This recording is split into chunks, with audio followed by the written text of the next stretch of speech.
하나님 말씀은 구약 성경 느헤미야 8장 말씀이 되겠습니다. 구약 성경 737페이지 점입니다.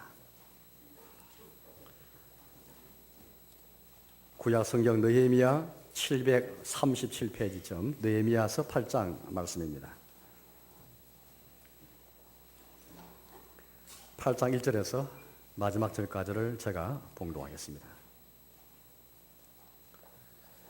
이스라엘 자손이 자기들의 성읍에 거주하였더니 일곱째 달에 이르러 모든 백성이 일제히 수문 앞 광장에 모여 학사 에스라에게 여호와께서 이스라엘에게 명령하신 모세의 율법책을 가져오기를 청하며 일곱째 달 초하루에 제사장 에스라가 율법책을 가지고 회중 앞 곧 남자나 여자나 알아들을 만한 모든 사람 앞에 이르러 수문 앞 광장에서 새벽부터 정오까지 남자나 여자나 알아들을 만한 모든 사람 앞에서 읽으며 묵백성이 그의 그 율법책에 귀를 기울였는데 그때 학사 에스라가 특별히 지은 나무 강단에 서고 그의 곁 오른쪽에 선 자는 마띠다와 서마와 아나야와 우리야와 힐기야와 마아세야요 그의 왼편에 선 자는 부다야와 미사엘과 말기야와 하숨과 하서밧다나와 서가랴와 머술람이라.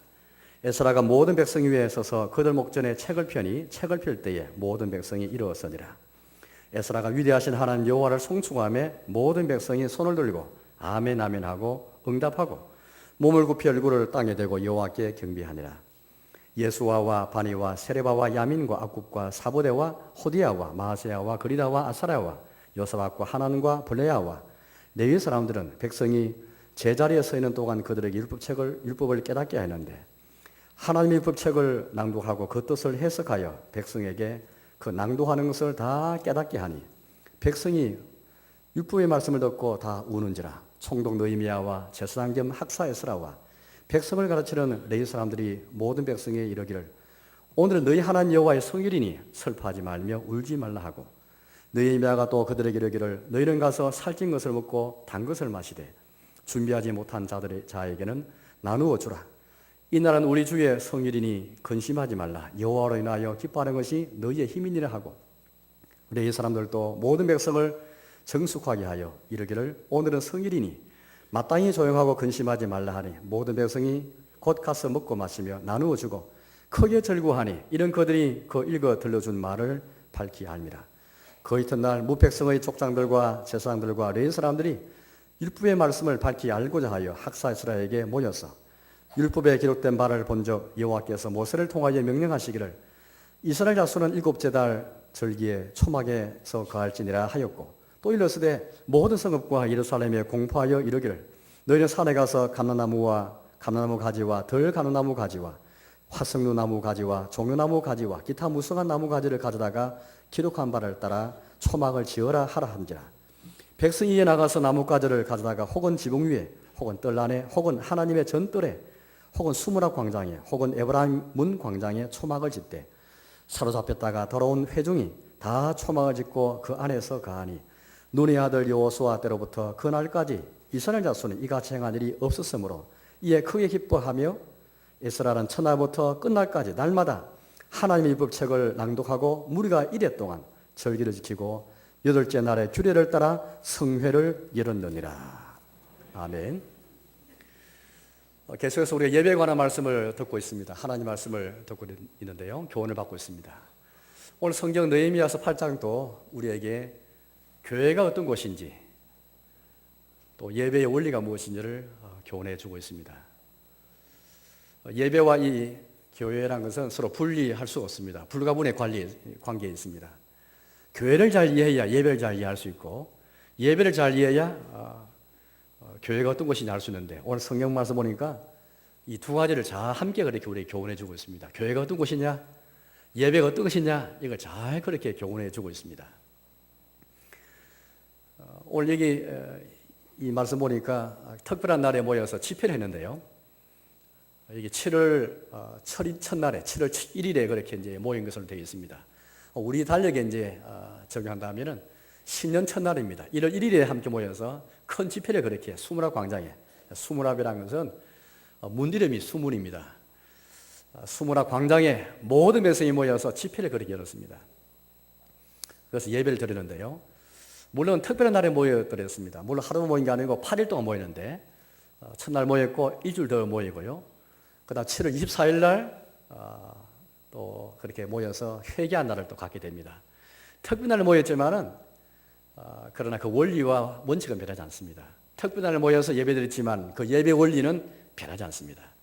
오늘 예배드린 가운데 모임 가운데 이들에게는 큰 기쁨과 즐거움이 있었다고 오늘 성경은 우리에게 잘 소개해 주고 있습니다. 12절 말씀을 보십시오. 12절에 이렇게 소개해 주고 있습니다. 모든 백성이 곧 가서 먹고 마시며 나누어 주고 크게 즐거워하니 이는 그들이 그 읽어 들려준 말을 밝히 함이라. 모든 백성이 이 집회 가운데서 크게 즐거워했다라고 말합니다. 그냥 즐거워한 정도가 아니고요. 크게 즐거워했다. 상상이 되세요? 또 17절 말씀을 보겠습니다. 17절 제가 읽어보겠습니다. 사로잡혔다가 돌아온 회중이 다 초막을 입고 그 안에서 거하니 눈의 아들 여호수아 때로부터 그날까지 이스라엘 자손이 이와 같이 행한 일이 없었으므로 이에 크게 기뻐하며. 첫날 1월 1일 이제 집회를 가지고 1월 2일부터 또 1월 8일까지 7일 동안 더 집회를 연장해서 가졌는데 초막절을 지키게 됩니다. 초막을 짓고 광야 생활에서 그들이 일정한 거처가 없이 가나안 땅으로 가는 가운데 광야에서 지냈던 것을 기념하면서 또 그 가운데 하나님의 돌보심과 은혜를 생각하면서 초막절을 지키게 되는데 이 초막에 수문학 광장에 또 에브라임 광장에 또 지붕 위에 뜰 안에 곳곳에 초막을 짓고 쉽게 말하면 이제 야외에 텐트를 친 겁니다. 그렇게 쳐서 하늘의 별을 보면서 함께 또 즐거워하면서 크게 기뻐했다라고 말합니다. 오늘 이 배경을 보시면요, 오늘 이 배경은 느헤미야 이 8장은요, 느헤미야는 총독입니다. 본래 유대인인데 저 바벨론에 함께 갔다가 저 페르시아 바사에서 총독으로서 이제 유대에 파견된 사람인데 이때 이제 세 번째 포로가 이제 돌아오게 됩니다. 1차, 2차, 3차까지 포로가 돌아오는데 3차 때 느헤미야 총독의 주관으로 돌아오게 됩니다. 너무 하나님 섭리 놀랍지 않습니까? 느헤미야가 그쪽 관리인데 유대인의 그 포로를 이끌어가는 지도자가 되어서 들어오게 됩니다. 어제 들어오게 되어서 이제 함께 이제 오늘 이 집회를 쭉 읽게 되는데요. 오늘 이제 우리가 이 느헤미야 처음 알겠어 모르겠으나만은 느헤미야가 돌아와서 예루살렘 성벽을 재건합니다. 사실은 1차 포로 때가 벌써 100년 전 일인데 그때 대문 들어와가지고 성전을 지었습니다. 주님의 집을 지었습니다. 집을 짓고 난 다음에 100년의 세월이 흘렀습니다. 100년도 흐르면서 처음 감격 돌아왔을 때에 여호와께 범죄해서 포로로 갔는데 70년 만에 귀환했을 때 얼마나 감격스럽겠습니까? 돌아와서 성전을 먼저 짓고 다 주님의 집을 재건하면서 큰 은혜를 받고 감격 가운데 살았는데 100년의 세월이 지나면서 이 퇴색되고 말았습니다. 이제 3차 포로에서 돌아오면서 느헤미야 총독 아래에 돌아와가지고 제일 먼저 지은 것이 성벽을 재건한 것이었습니다. 성전은 지었지만은 물론 옛날에 솔로몬 전과 비교할 수 없지만은 성전은 지었지만은 100년 세월 흐르는 동안 여전히 예루살렘 성벽을 재건하지 못했습니다. 느헤미야 총독을 지원해서 52일 만에 성벽을 재건합니다. 그리고 그 성 안에 사람들이 거주하게 됩니다. 그 거주한 이후 직후에 오늘 느헤미야 8장에 집회가 있게 됩니다. 새롭게 시작하는, 새롭게 출발하는 예루살렘에 돌아와서 새로운 예루살렘, 이제 이전의 예루살렘이 아닙니다. 새로운 예루살렘의 삶이 이어지는 시작되는 그 시점에서 오늘 집회가 있게 됩니다. 성전을 지었습니다. 100년 세월 흐르면서 퇴색해버리고 말았습니다. 성벽을 재건했습니다. 그 성 안에 사람들이 거주합니다. 이것만이 전부가 아니었습니다. 문제는 성전도 지었지만은 성벽도 쌓았지만은 사람도 성 안에 거주하지만은 이것이 전부가 아니고 그 안에 살아가는 사람의 생활이 중요합니다. 예루살렘에 사는 사람의 생활, 이게 교회 생활인데 하나님께서는 어떻게 삶을 살 것인가? 이 느헤미야 전체는 새 예루살렘을 새롭게 건축하면서 성벽을 재건했지만은 성벽만 새롭게 재건한다 해서 새 예루살렘의 시민이 되는 것은 아닙니다.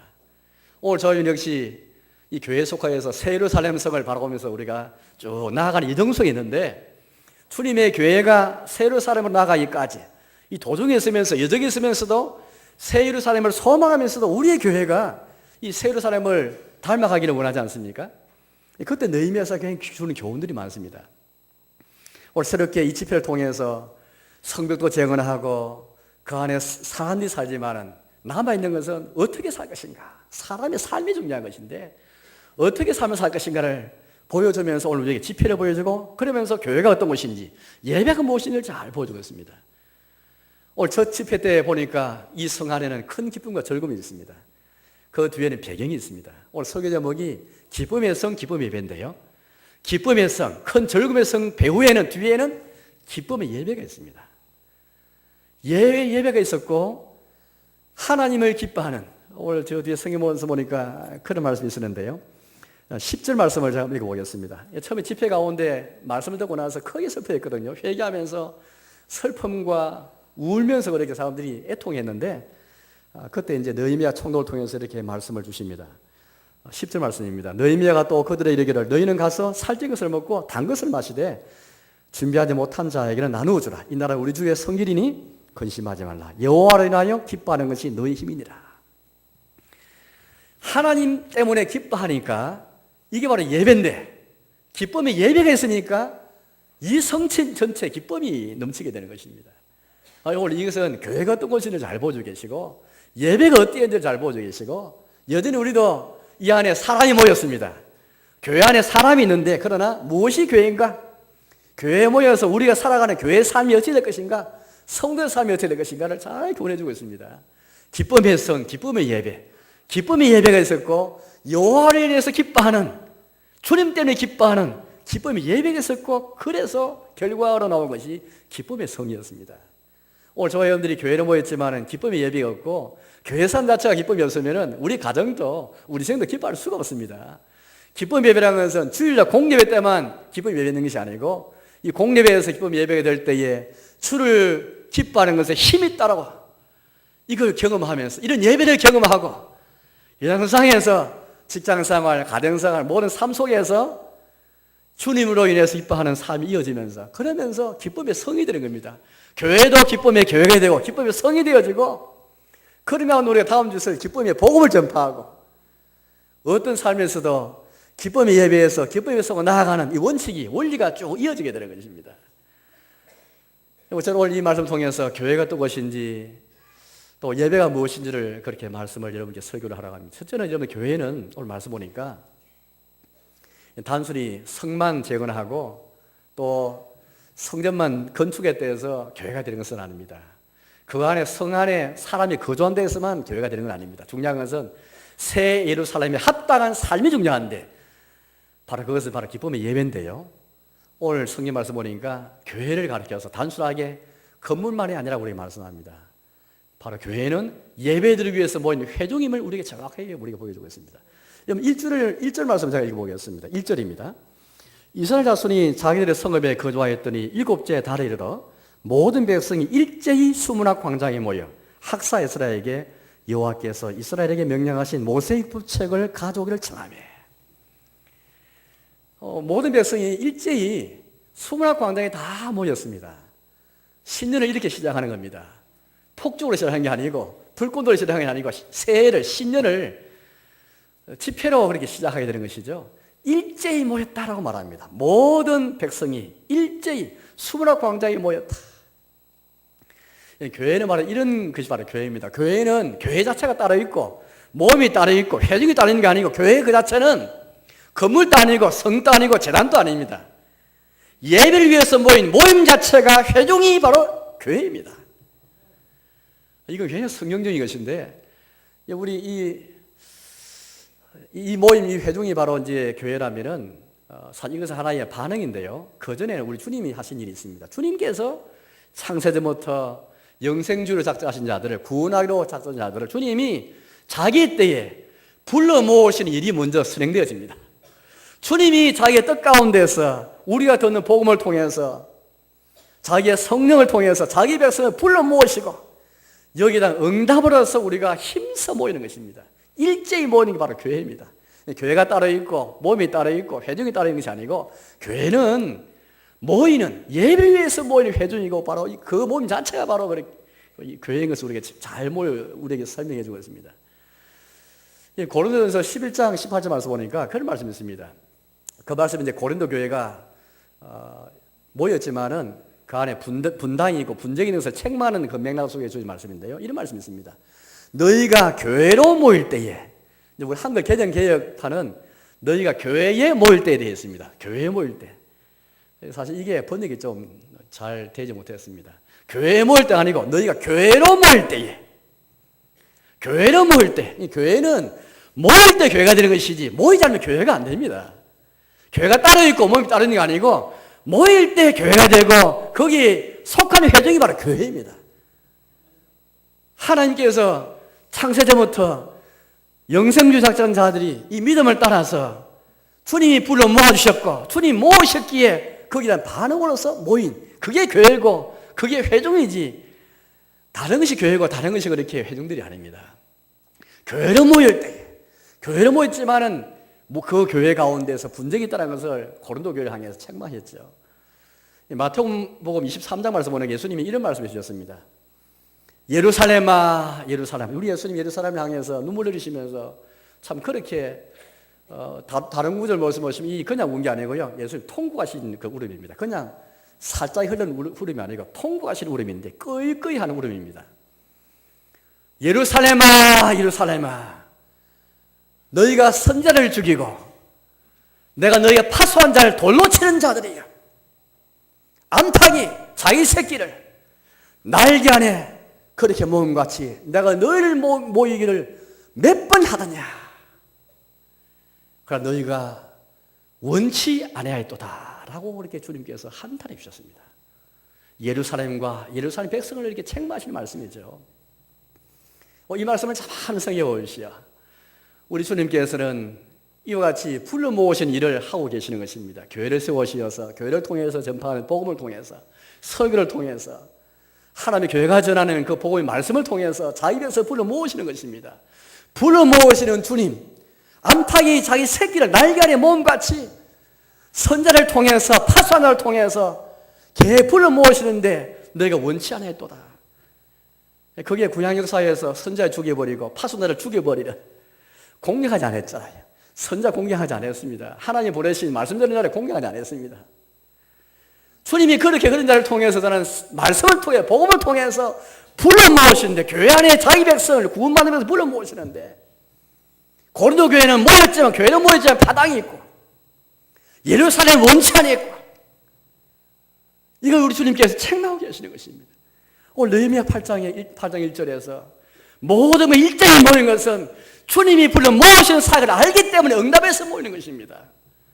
하나님께서 제사장 겸 에스라를 통해서 말씀해 주시고 불러 모으시는 그 사역을 알기 때문에 율법을 가져오기를 청해서 듣기를 청해가지고 먼저 청을 했고 그렇게 함께 모인 모임이 바로 이 교회였습니다. 교회는 이처럼 두 가지 측면이 있습니다. 한 가지는 하나님 편에서 본다면 하나님 편에서 주권적으로 자기 백성을 불러 모으시는 이게 교회고 우리 편에서는 이런 주님의 사역을 순종해가지고 힘써 모인 모임이 바로 우리 편에서 교회입니다. 교회는 양측면이 있습니다. 하나님의 주권을 강조하고 우리 편에서는 주권의 응답에서 우리가 모이는 것입니다. 이 교회란 말은 구약 성경에서 이제 히브리어로 이제 되어 있지 않습니까? 구약 성경에서 이제 교회란 말은 카할이라는 말입니다. 카할. 불러 모은다는 말입니다. 신약 성경에서 이 헬라어로 되는데 교회란 말은 에클레시아. 에크란 말은 뭐로부터라는 말이에요. 클레시아라는 말은 부른다. 그런 뜻인데요. 그래서 세상에서 불러 모인, 세상에서 부름을 받은 자들이 바로 교회입니다. 그래서 카할이나 에클레시아는 따가지 교회라는 말인데 공통적으로 우리에게 강조하는 것은 하나님께서 불러 모으신다는 것입니다. 주님이 자기가 작정하고 예정하신 자들을 구원하시기로 영생주 작정자들 주님이 자기 때 자기 방법을 불러 모으시는 것이에요. 지금도 이 주일날 공예배는 그것입니다. 주일 공예배는 우리 하나님께서 작정한 자들, 자기 백성들을 구원받은 백성들, 구원받지 못한 백성들 간에 주님이 자기의 말씀으로 불러 모으시고 복음이 전파되게 하시고 자기 밖까지 나오게 하시고 이 사이 계속 주일 공예 때마다 이루어져야 되는 것이고 전도가 바로 그것입니다. 전도는 주님이 자기의 말씀을 통해서 구원받을 자를 불러 모으시는 믿으면서 복음을 전하는 것입니다. 내가 전한 복음이 밋밋하다 할지라도 나는 마른 막대 같은 사람이 할지라도 주님이 내가 전한 말씀을 통해서 복음을 살면서 자기에서 불러 모으신다는 믿음을 가지고 전하는 게 전도입니다. 공예에도 주님이 부르면 모으신다. 오늘 여러분들이 이 예배당에 와 있지만은 우리가 그냥 온 게 아닙니다. 우리도 힘써 왔지만은 어른 형편 중에 시간 쪼개서 왔지만은 사실은 주님께서 먼저 우리를 불러 모으시는 것입니다. 주님께서 오게 하셨고 주님께서 이 자리에 있게 하셔서 우리가 응답해서 온 것이지 두 가지 점이 다 함께 강조되어야 됩니다. 이 마지막 날 우리 주님이 재림하실 때에 모든 천의 백성을 다 불러 모으실 것인데 주일 공예회 때 힘써 모이는 그런 자들 결국에는 그 불러 모임 받는 그 회동 속에 속하게 될 것입니다. 여러분 예배를 위해서 모이기 때문에 이 모이지 않고는 이 모임에 참석하지 않고는 주님께 갈 수가 없습니다. 일제인의 말은 한 사람처럼 모였다는 말이거든요. 원문에 보시면 한 사람처럼 모였다. 오늘 저와 여러분들이 한 사람처럼 그렇게 모였습니다. 일제히 모였습니다. 이 일제이라는 말 속에는 남자든 여자든 오늘 성경 말씀 보니까 2절 말씀도 그렇고 3절 말씀 보니까 그런 말씀이 있습니다. 남자나 여자나 알아들을 만한 모든 사람이라고 말하고 있습니다. 모든 백성에는 남자도 포함되고 여자도 알아들을 만한 모든 사람, 아이들도 다 포함된 겁니다. 알아들을 만한 사람 다 함께 모여서 일제 예배드리고 있습니다. 왜 그런지 아십니까? 주님에게는 하나이고 우리 예수님께 속해 있는 자들이 다 하나이기 때문에 이 교회는 그리스도 몸인데 그리스도께서 머리 되시고 이 몸 안에 붙어있는 팔이나 뭐 다리나 손과 이목구비 모든 그런 지체들이 우리 한 몸에 붙어있는 것처럼 예수의 몸에 붙어있는 모든 지체들이 함께 일제히 모이는 것입니다. 이게 바로 교회입니다. 누구도 예외가 없습니다. 남자도 여자도 알아가는 모든 사람이 함께 주님의 불러 모으신 사역을 그렇게 고백하면서 함께 모이는 이 바로 교회입니다. 누구도 차별이 될 수 없습니다. 함께 모이는 것입니다. 우리 교회는 우리 예수님께서 말씀하시는 나는 참 포도나무요 너희는 가지니라고 말씀했습니다. 예수님께서 참 포도나무, 포도나무에 가지가 많지 않습니까? 포도나무에 붙어 있어야 되는데 가지가 나무에 떨어져 있으면 가지는 죽게 되어 있습니다. 생명이 없습니다. 죽게 돼 말라버립니다. 우리 다 예수님 안에 붙어있는 가지와 똑같은 자들인데 다 지체들인데 함께 예수의 몸이 하나가 되어서 함께 모이는 것입니다. 바로 그 그리스도를 예비하고 그리스도께 속한 자리에 함께 모여서 삼일체 하나님을 경배하기 위해서 모이는 것입니다. 따라서 모임에 참석하지 않고는 예수님께 올 수가 없습니다. 교회 안에 복음이 전파되어지고 성찬과 세례가 시행되는 한은 교회를 통해서 구원받고 교회에 전파되는 복음을 통해서 내가 출생되어지고 중생받고 이 교회가 우리 어머니처럼 이 교회를 통해서 우리 신앙생활이 양육되어지고 성장하게 되어 있습니다. 이게 바로 교회입니다. 교회가 따로 있고 모임과 회중이 따르는 게 아니고 모일 때 교회가 있고 예배할 때 교회가 있는 것입니다. 일제히 모인 거기에 바로 교회가 있습니다. 우리 한국은 유교 문화 때문에 남녀 구별, 남녀 유별, 장유수라는 그런 문화 때문에 한편 좋은 문화가 있습니다. 사회생활하면서 예의도 지켜야 되는데 남녀 사이에 구별도 필요하고 장유수가 필요합니다. 그러나 예배에서는 남녀 구별이 없습니다. 남자든 여자든 장유유서가 아니라 어른이든 아이든 상관없이 다 함께 일제히 모이는 것이 바로 교회입니다. 우리 한국은 이제 이런 유교 문화 때문에 처음부터 남녀 이 구별 때문에 남반여반 따로 그렇게 옛날에 예배에 들었지 않습니까? 지금은 섞여 있으다말은 그 여전히 이제 아이들은 또 같이 하지 못합니다. 어른들 이 문화 중심이 되기 때문에 아이들은 잘 끼지 못합니다. 그래서 우리가 이제 오후 예배 드리면서 저희들이 이제 오전 예배는 여러 가지 실제적인 이유 때문에 함께 못 드리지만은 주일날 그 예배가 따로 있지만 그러나 중요한 것은 중학교 1학년부터는 함께 다 예배 드리면서 특히 오후 예배 같은 경우에는 다 함께 일제 함께 모여서 아이나 남자나 함께 모여서 교회를 쓰는 것. 이게 바로 교회다. 일제히 모이는 게 교회지 따로따로 모이는 게 바로 교회가 아닙니다. 그거는 모임이 되는 것이죠. 주님께서 이 모임을 통해서 역사하시고 이게 바로 주님께서 생각하시는 교회이고 이게 바로 주님이 우리가 말씀하시는 것이 교회라는 것을 우리가 이렇게 볼 수가 있습니다. 그런데 이 모임이라는 것은 오늘 보시면은 다른 걸 위해서 있는 것이 아닙니다. 예배를 위해서 있습니다. 오늘 8장 말씀은 주로 이제 하나님 말씀을 낭독하고 말씀을 해석하고 깨닫게 하는데요. 뿐만 아니라 송축도 있습니다. 차장도 있고 경배도 있습니다. 또 9장 말씀 보시면 7월 24일에 모이는 것이지만은 회개의 자복이 있습니다. 죄의 자복이 있습니다. 회개가 있습니다. 어쨌든 간에 이 모임의 핵심은 하나님 말씀을 듣는 것입니다. 교회가 모이는데 말씀이 없으면 그건 교회가 아닙니다. 하나님께서는 자기의 모임 속에 말씀을 사용해서 이 모임을 이용하시기 때문입니다. 왜 그런지 아십니까? 이 말씀은 성경 말씀은 우리 사람의 사상이 아니기 때문입니다. 사람의 사상 같으면은 그냥 강좌, 강의 같으면 괜찮은데 그건 부담이 없는데 하나님 말씀이기 때문에 하나님이 주시는 말씀이 은혜의 말씀이다 보니까 은혜의 방편인데 은혜의 도구, 은혜의 수단인 것인데 그래서 이 모임 속에는 하나님 말씀이 딱 있게 됩니다. 오늘 말씀 보여주시오. 학사 겸 제사장 겸 이 에스라가 중심이 돼가지고 율법의 책을 쭉 낭독합니다. 13명의 제사장 레위인들이 옆에 좌우편에 서가지고 율법을 해석해 줍니다. 이게 바로 설교입니다. 설교는 다른 게 아닙니다. 낭독하는 하나님의 말씀을 해석하는 게 설교입니다. 낭독하고 해석하고 깨닫게 하고 말씀에 반응이 나타납니다. 집회 전체는 말씀이 중심이 되어 있습니다. 교회는 이것입니다. 교회 강요 모실 때에 찬송도 중요하고 기도도 중요합니다만 그러나 더 핵심은 하나님의 말씀입니다. 하나님의 말씀을 듣기 위해서 우리가 예배 드리는 것이죠. 왜? 말씀을 통해서 하나님은 자기 백성을 불러 모으시고 구원의 역사 일으키시고 말씀을 통해서 은혜를 허락하셔서 새 사람 되게 하시고 계속 그런 삶을 살게 하시기 때문에 하나님 말씀 듣지 않고는 찬송도 기도 의미가 없습니다. 찬송이 먼저 아니고 기도가 먼저 아니고 우리가 죽기로부터 먼저 받는 말씀이 있어야만 그 다음에 합당한 기도가 나오고 찬송이 나오고 봉사가 나오고 거기에 응답이 나타나야 되겠습니다. 이 하나님 말씀은 그냥 사람 편에서 전하는 것이 아니고 하나님께 주시는 말씀이기 때문에 찬송 기도는 우리 편에서 드리는 것입니다. 예배일처럼 우리 편에 드리기 전에 먼저 하나님이 말씀을 통해서 성경을 낭독하고 해석하고 깨닫게 해주고 이 모임의 중심이 말씀인 것을 잘 알 수 있습니다. 하나님 말씀을 사용해서 자기 몸이 이끌어 가시는 것이지 우리의 모임 속에 교회라 모였을 때에 교회 속에 회중이 있는데 회중 속에 말씀이 없으면 말씀의 역사가 없으면 교회가 아닌 것입니다.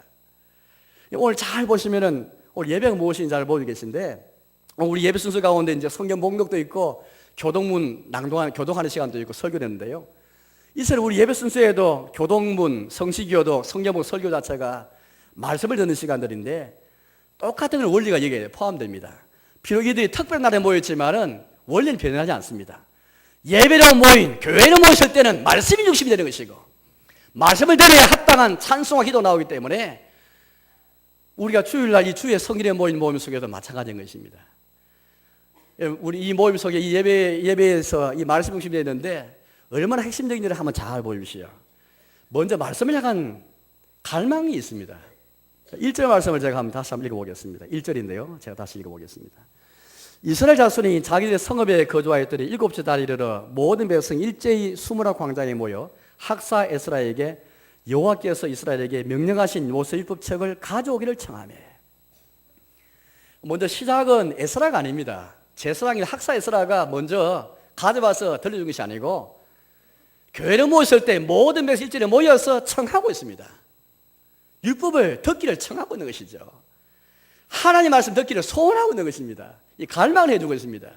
이것은 계속해서 나타나는데 이 첫날 7일 1일 날 모이고 나서 1일 적시 이제 마치고 나서 이제 그날 4시간 동안 이제 말씀이 이루어집니다. 3절 말씀 보니까 새벽부터 정오까지 최소한 4시간 이상을 함께 모였는데 4시간 이상을 하나님 말씀 듣고 나서 너무 은혜를 받아가지고 다시 또 청합니다. 초막절 지키면서 7일 동안 매일같이 또 말씀을 또 듣게 됩니다. 그러면서 이제 이들이 이런 말씀을 하고 있습니다. 13절 말씀 보니까요. 중간에 이런 말씀이 있습니다. 13절인데 그 이튿날 뭇백성의 족장들과 제사장들과 레위 사람들이 율법의 말씀을 밝히 알고자 하여 라는 말씀이 있습니다. 계속해서 이들이 하나님의 말씀에 대한 갈망을 얼마나 이 갈망이 컸는지를 우리 잘 보여주고 있습니다. 이것은 우리에게 예배에 임하는 교회로 모실 때 그 모임에 임하는 우리 자세가 어떻게 해야 될 것인지를 잘 설명해 주고 있습니다. 교회는 예배를 위한 모임인데 예배를 모였을 때 그게 바로 교회인데 그 예배 가운데서 하나님 말씀을 향한 이 갈망이 있는가? 하나님께서 자기 말씀을 사용하시는 것인데 구약시대부터 선자를 보내시고 파송을 시켜가지고 그들 통해서 말씀을 통해 자기 백성을 불러 모으시는 일을 주님 하시고 계신데 이래서 구원의 역사가 나타나는 것인데 말씀을 향한 갈망이 있는가? 이 말씀을 향한 갈망이 없으면 예배를 잘 들을 수가 없습니다. 예배당 오기 전부터 이미 토요일부터 하나님의 말씀을 사모하고 갈망하는 마음이 있어야만 설교를 잘 들을 수가 있습니다. 말씀에 갈망 없이는 설교 들을 수 없고 예배에 임할 수가 없습니다. 오늘 우리에게 뭐가 부족한 것일까요? 이 말씀에 갈망이 부족합니다. 우리 얼마나 설교를 많이 듣습니까? 기독교 방송을 통해서 틀면 설교고 보는 게 설교입니다. 그러다 보니까 말씀에 대한 갈망을 그 정비를 해가지고 그만큼 많이 듣는 만큼 그런 갈망 가지고 듣느냐 한번 차성해 볼 그런 문제가 아닐까요? 하나님 말씀 듣는 게 중요하지만 그러나 더 중요한 것은 말씀을 밝게 알고자 하여 말씀을 청했던 이들처럼 갈망을 가야 되는 것입니다. 이것은 또 그 다음에 나타나는 말씀이 나타나는데요. 하나님 말씀에 향한 공경의 마음이 있습니다. 5절 말씀을 보십시오. 5절 말씀 제가 읽어보겠습니다. 에스라가 모든 백성 위에 서서 그들 목전에 책을 펼 때에 모든 백성이 일어서니라. 모든 백성이 책을 펼 때 일어서게 되었습니다. 이건 무슨 말입니까? 하나님 말씀을 향한 공경입니다. 말씀을 향한 공경 때문에 일어서는 것이지 않습니까? 그런데 말씀을 향한 공경은 다른 공경 아닙니다. 하나님을 향한 공경입니다. 주를 향한 공경 때문에 말씀이 낭독할 때, 봉독할 때 일어섭니다. 우리 예배 순서, 우리 처음 순서에서 일었습니다만은, 하나님에 대한 공경이 일었습니다만은, 이들은 보니까 성령 봉독도 일었었다. 그렇게 말합니다. 6절 말씀 보니까 계속 이어지는 말씀인데요. 6절을 제가 읽어보겠습니다. 에스라가 위대하신 하나님 여호와를 송축하며 모든 백성이 손을 돌리고 아멘 아멘 하고 응답하고 몸을 굽혀 얼굴을 땅에 대고 여호와께 경배하니라. 책을 폈습니다. 일어섰습니다. 아멘 하면서 응답하고 송축하면서 얼굴 땅에 대고 경배하고 있습니다. 이 경배라는 말을 말씀드렸죠. 절하면서 엎드리는 게 바로 경배라는 글자의 의미입니다. 엎드려서 내면뿐 아니라 외면까지, 내면과 외면은 같이 가는 것인데 내면에서 하면 하나님을 향한 공의에서도 외면에서도 공이 나타나는 것인데 일어서고 손을 들고 아멘 아멘 하고 엎드려 절하고 함께 일체가 되어서 이렇게 경배에 들고 있습니다. 책을 펼 때 하는 것입니다. 그런 다음에 성경 봉독하고 있습니다. 오늘 우리에게 중요한 교훈을 줍니다. 하나님 말씀에 한 갈망이 있었고 말씀 듣기 전에 먼저 책을 펼 때 일어섰고 경배했고 송축했고 아멘 응답하였고 그런 다음에 성경 봉독을 이루게 됩니다. 하나님 말씀 많이 듣는 게 중요한 게 아닙니다. 물론 많이 들으면 좋겠지만 그러나 우리 인간이란지라 들은 만큼 행하지도 못할 만큼 묵상하지도 못할 만큼 오히려 말씀 많이 들으면 소화가 안 되기 때문에 그게 오히려 내가 영혼의 질병으로 갈 가능성이 많습니다. 들은 말씀에 깊이 묵상하고 새기고 실천하기 중요하지 않습니까? 하나님 말씀에 갈망하는 만큼 하나님 말씀을 공부하는 만큼 내가 들을 수 있다면 다행인데 그런 마음이 없다면 여러분들 듣는 말씀을 많이 그렇게 털지 마십시오. 설거지 많이 볼 필요 없습니다. 내 영혼이 충만해가지고 갈망도 있고 공경이 있으면 충만하지만은 그렇지 못한 것은 해가 됩니다. 해독이 될 뿐입니다. 하나님 말씀은 인간의 말로 그런 말이 거기 치부할 뿐인 것입니다. 과연 하나님 말씀 들을 때 여러분 CT에서 말 들을 때에 말씀에 공경으로 공의 마음을 가지고 설교 듣고 이렇게 하고 있습니까? 우리가 뭐가 부족한 것입니까?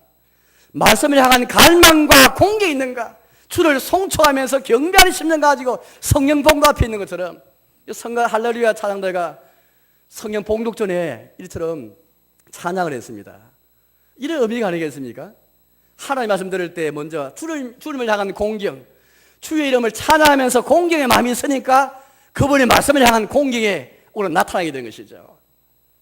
그런 다음에 이들이 하나님 말씀에 귀를 기울입니다.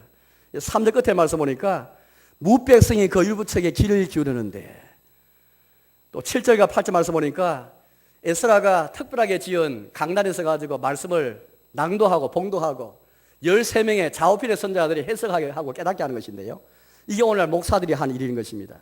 7절 8절 제가 8절 말씀 읽어보겠습니다. 8절입니다. 하나님 율법책을 낭독하고 그 뜻을 해석하여 백성에게 그 낭독하는 것을 다 깨닫게 하니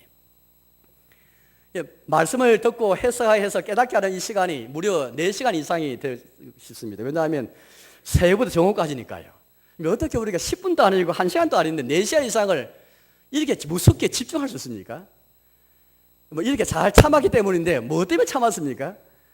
하나님 말씀에 향한 갈망이 있고 말씀에 향한 공이기 때문에 또 주님 앞에 서 있다는 그 믿음 때문에 주님이 말씀을 사용해서 은혜를 허락하시고 나를 구원하시고 자기에서 불러 모으시는 믿음 때문에 주님 앞에 서 있다는 마음 때문에 1시간, 2시간, 3시간 아깝지 않은 겁니다. 집중하는 것입니다. 이 원리를 우리가 변하지 않습니다. 설사 우리는 지금 예배를 거의 1시간에 그냥 마칩니다만, 그러나 비록 4시간 한다 할지라도 말씀 집중할 수 있는가? 주의 말씀을 향한 갈망과 공경 때문에 말씀하신 하나님을 송축하는 10년 가지고, 경배한 10년 가지고 그 말씀을 공개하면서 설 수 있겠는가? 이렇게 집중할 길을 기울이니까 하나님께서 역사하신 것이죠.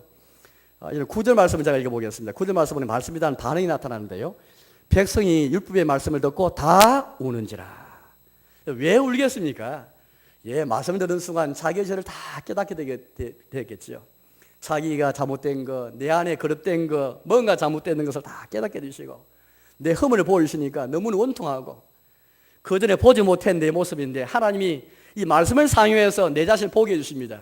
하나님을 알게 해줄 뿐 아니라 주님이 어떤 분이신지 알게 해줄 뿐 아니라 성경 말씀은 우리의 죄를 보게 해주시고 깨닫게 해주시고, 우리의 영혼과 우리의 골수까지 쪼개시고 우리의 혼과 뼈와 관절까지 쪼개시는 그 말씀인데 내 죄를 다 드러나게 해주시는 것입니다.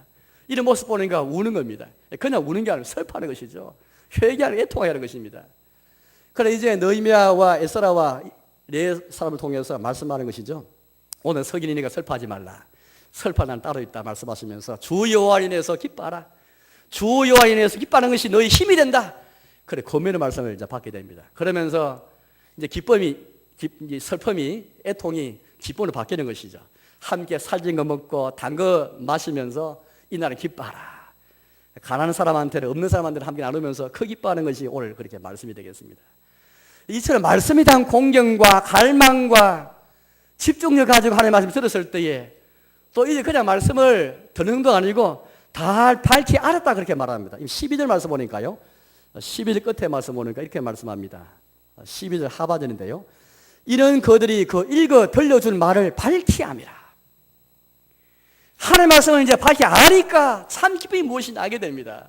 처음에 슬퍼했지만은 이제 하나님 앞에서 기뻐하는 것으로 나아가게 되는 것이죠. 이처럼 하나님의 말씀은 강력히 했어요. 하나님의 말씀은 권위가 있는 말씀이기 때문에 사람의 사상과 다르기 때문에 인간의 마음 움직이면서 회개하게 만드시고 또 참 기쁨을 허락하시는 것을 우리가 보게 됩니다. 이거 어떻습니까? 오늘 저희 여러분들 우리 모임 때에 이처럼 예배를 위해서 모였고 예배 가운데 하나님의 말씀이 역사하는 그런 것인가? 교회는 다른 것이 아닙니다. 예배를 위해서 모였는가? 하나님 말씀이 역사하는 곳인가? 교회를 모실 때 말씀을 향한 공이 있는가? 말씀을 향한 갈망이 있는가? 하나님의 말씀을 깨닫고 귀를 기울이면서 밝히 아는가? 말씀에 대한 역사가 영향력이 내 삶 속에 있는가? 그곳에 교회가 있습니다. 교회가 모였지만 형식으로 모임이 있지만은 말씀에 반응도 없고 갈망도 없고 말씀의 권위 앞에 존경도 없고 말씀 때문에 슬퍼하는 일도 없고 말씀 때문에 기뻐하는 일도 없다면 그건 교회가 아닙니다. 주님에게는 예배당에 모였지만은 진실한 교회는 모이는 모임 그 자체 회중이 바로 교회인 것입니다. 우리의 교회가 무엇인지 잘 보여주고 계십니다. 얘는 우리가 무엇으로 기뻐하고 무엇을 하게 될까요? 오늘 성경에서 우리가 분명히 교회가 어떤 곳인지 모든 교회 협상을 깨워주시고 예배 협상을 깨워주고 계십니다. 무엇이 예배인가 무엇이 교회인가를 잘 말씀하고 계십니다. 이게 바로 기쁨의 성이요 새 예루살렘의 시민의 삶이었습니다. 오늘 저희 여러분들이 주님의 교회를 통해서 예수님 안에 새로운 피조물 되어서 교회 속에서 새로운 삶을 살기 원합니다. 그렇다면 이 모여있을 때에 예배 가운데 말씀을 삼아하고 하나님 말씀 듣고 밝히 아는 가운데 기쁨과 슬픔이 있을 때 그때에 새 예루살렘의 삶이 살게 되는 것이고 새 예루살렘의 시민의 합당한 삶이 나타나게 되는 것입니다. 그랬을 때 우리가 마지막 새 예루살렘으로 향해 나가게 되는 것이죠. 지금의 삶으로 만족하지 마십시오. 이제 우리는 예수님 안에서 새로운 삶, 새로운 출발을 하는 사람들입니다. 새 예루살렘을 향해 나가는 사람들인데 오늘 이 성과 이 성, 기쁨의 성이요 기쁨의 예배를 통해서 우리가 어떤 교훈을 받아야 되겠습니까? 우리 역시 마찬가지입니다. 하나님 말씀 때문에 기쁨의 예배, 여호와를 위해서 기뻐하는 기쁨의 예배, 기쁨의 성을 얻어서 매일 공예배 때마다 우리의 삶 속에서 나타나서 죽기 향해 가는 것입니다. 하나님의 교회가 이런 교회고 예배가 이 말씀 중심의 예배라면 우리 다음 줄 한번 생각해보시죠. 다음 주 우리 1차 전도줄인데요. 저는 지난 주일날 두 구절의 말씀을 제가 깊이 묵상을 해보았습니다. 한 구절은 사도행전 마지막 구절이었습니다. 사도행전은 그냥 말 그대로 사도들의 행적을 기록한 책인데 예수님께서 말씀한 것처럼 예루살렘과 유대와 사마리아와 땅 끝까지 이르러서 내 정의들이라는 말씀하시는데 어떻게 예루살렘에 시작되는 복음이 예루살렘 넘어서 유대로 또 사마리아로 땅 끝까지 복음 접하는 것을 잘 보는 책이 바로 사도행전입니다. 그래서 사도행전 마저부분 보시면은 사도 바울이 1차, 2차, 3차 전도 여행하면서 많은 교회를 세우고 복음을 전파했습니다. 많은 사람 구원이 되게 했습니다. 쓰임받게 되었죠. 그러나 사도 바울이 체포를 당합니다. 가이사라 감옥에서 2년을 그렇게 지내게 됩니다. 그런 다음에 바울이 로마 시민이니까 로마오게 됩니다. 로마 온 것은 전도자로 온 것이 아니라 죄수의 신분이 됩니다. 여전히 바울이 연금 상태에서 밤에는 쇠사슬에 묶이고 낮에는 좀 자유롭지만 연금 상태에서 있게 됩니다. 그런데 사도행전 마지막 장 보니까 2년 동안 이곳에 있으면서 자기에게 나온 사람들을 영접하면서 하나님의 나라와 주위에 수요가는 것을 담대히 거침없이 전했다라는 말씀이 나옵니다. 이처럼 우리가 하나님의 말씀의 권위를 인정하면서 우리의 모임이 이렇다면, 예배가 이렇다면 이 말씀과 잘 연결해 보십시오. 저는 원문을 한번 보았습니다. 사도행 28장 마지막 32절 마지막 끝에 어떤 구절 나올까 궁금했습니다. 보니까 아래다랄까 우리말 순서와 달리 제일 마지막 단어는 거침없이라는 단어였습니다. 거침없이. 매미 없이, 장이 없이. 비록 로마의 쇠사슬은 사도 바울의 손과 발을 묶을 수 있었습니다. 그러나 복음은 묶을 수가 없었지요. 주 예수에 관한 것을 주의 나라에 관해서 사도 바울이 담대하게 거침없이 전파했다. 이게 바로 교회입니다. 이게 바로 성도라는 것이죠. 이와 더불어 저는 디모데후서 4장 2절 말씀을 묵상했습니다. 너는 말씀을 전파라. 때를 얻든지 못 얻든지 항상 힘쓰라 라는 말씀입니다. 제가 그 당시 이제 배경을 보니까 그 당시 철학자들이나 지혜자들은 때를 잘 가렸습니다. 꾀가 있어가지고 청중들의 반응을 잘 살폈습니다. 요거 전하면은 때가 안 좋을 때는 딱 피해버립니다. 좋을 때만 그렇게 자기 사상과 철학을 가르치는 겁니다. 이게 세상 사람의 방식입니다. 그걸 염두에 두고 사도 바울을 통해서 하나님 말씀하신 너희는 때를 얻든지 못 얻든지 항상 힘써라. 복음 전파라 말씀하십니다. 여러분 때는 우리가 정하는 게 아닙니다. 하나님이 정하십니다.